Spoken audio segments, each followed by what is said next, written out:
Welcome back to From Both Sides of the Couch. This is Dr. Laurie Bruce. Today we're going to talk about a concept that you may or may not have heard of before. While most of us have heard about the term trigger, have you also heard about the term glimmer? What the heck is a glimmer? It sounds kind of cool, but do we actually want more glimmers in our lives? And how does mindfulness play a role in both triggers and glimmers? Let's get started. Welcome. My name is Dr. Laurie Bruce. I'm a clinical psychologist and mindfulness coach, and this is From Both Sides of the Couch.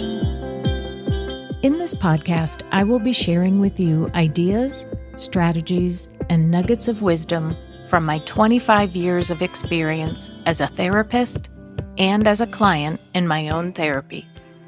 I am passionate about helping the helpers, those of us who are caregivers, either by profession or in our personal lives. Join me as we explore topics such as building resilience, self-care and self-acceptance, reducing stress, anxiety, and guilt, and how to live the happiest and most fulfilling life possible. Let's get started.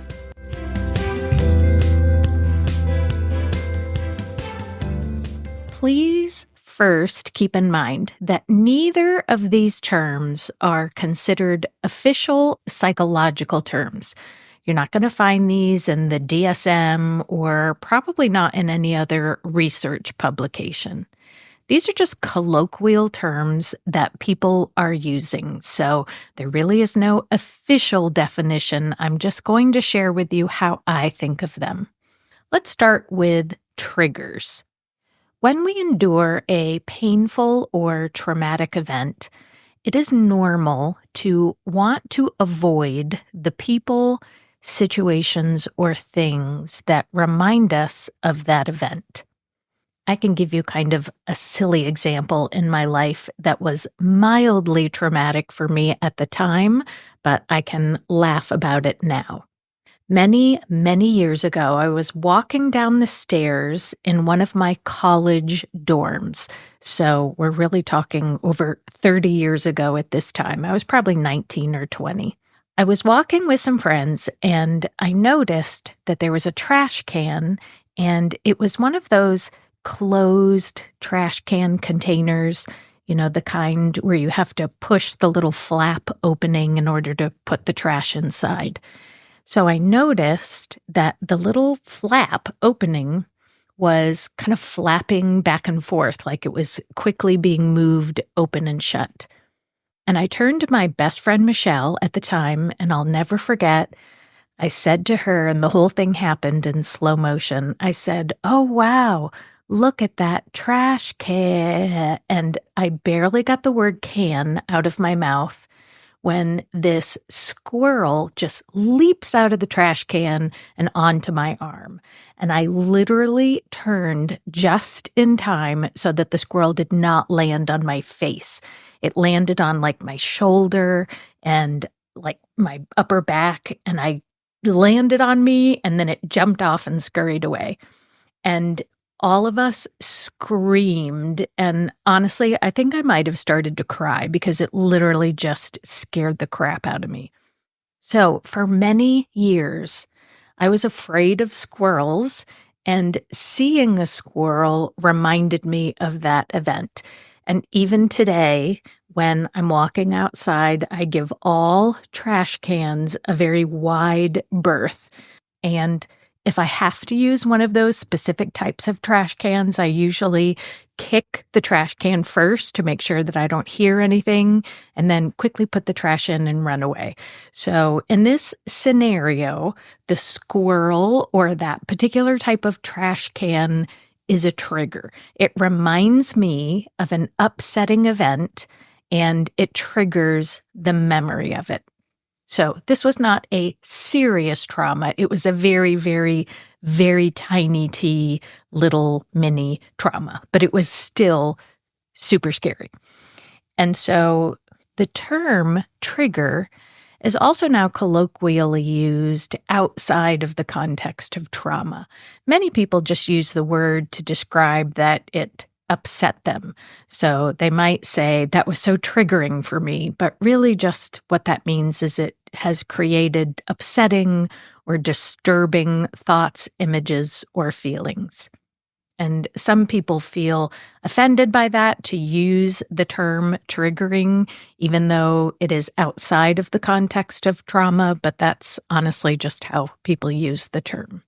When we are triggered, our brain is sensing some kind of danger or distress with the situation. You might generally feel unsafe or unsettled. Some might say that if you use a word to describe so many things, it loses its power. And I do tend to agree with that, but that is a topic for another podcast. I'm just sharing now how it is often used conversationally and not among mental health professionals. Now let's turn to the concept of a glimmer. If a trigger is a reminder of an upsetting event, think of a glimmer as a reminder of a positive event. Or even more broadly, a glimmer could just be a moment where you are noticing something peaceful, pleasant, or meaningful. Rather than generating feelings of danger, a glimmer generates feelings of peace, joy, or awe. A recent example for me, I recently moved into a new house, and my room has 2 large windows that face east. So I wake up in the morning, and as I always do every morning, I typically have the thought, I do not want to get up. I don't want to get out of bed. So I look out the window, and I see all the colors in the sky as the sun is rising. I can see fiery red and this really deep, beautiful purple, magentas. I notice this beautiful tree with all of these branches that are spreading out into smaller and smaller branches. And the whole scene really just looked like it was out of a watercolor painting. And I took just a few moments to soak in all the colors and the images and even my comfort in the moment in my comfy bed. And the whole scene or experience brought me a sense of peace and contentment. To me, that is a glimmer. We have the opportunity to have glimmers every day if we choose to. In fact, just listening to this episode is likely to help you if this is something that you want more of in your life. Once you know that glimmers are a thing, you're going to be more likely to notice them when they occur. If you want more glimmers in your life, it is important to practice mindful awareness. This is very challenging as it is the opposite of how most of us are conditioned. We are conditioned as a society, especially Western society, to focus on doing.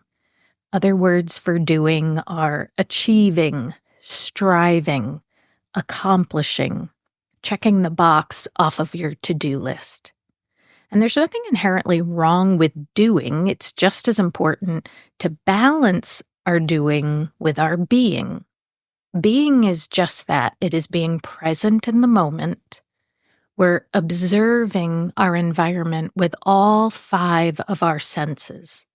We can mindfully observe with taste when we're eating a meal, with touch when we're petting our dog.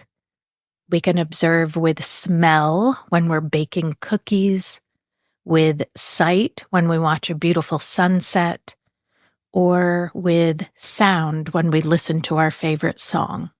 When we're just present with these sensations and experiences without judgment, we are more open to experiencing glimmers.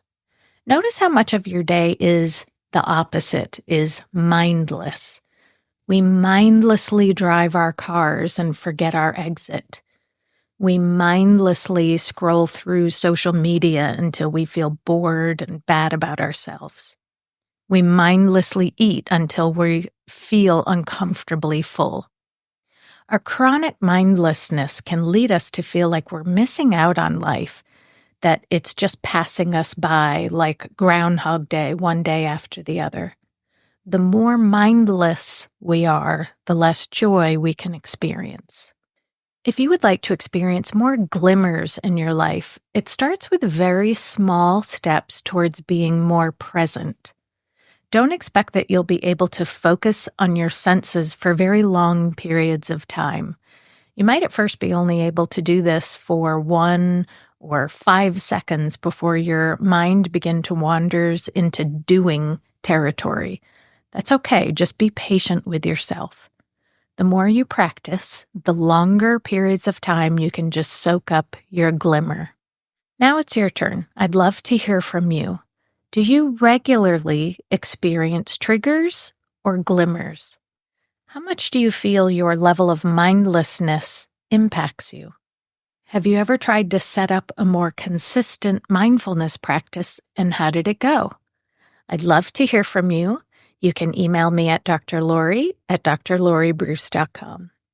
Also, if you enjoyed this episode, I would so appreciate it if you would share it with someone in your life who could benefit from hearing it. Thanks as always for joining me, and I look forward to seeing you in the next episode.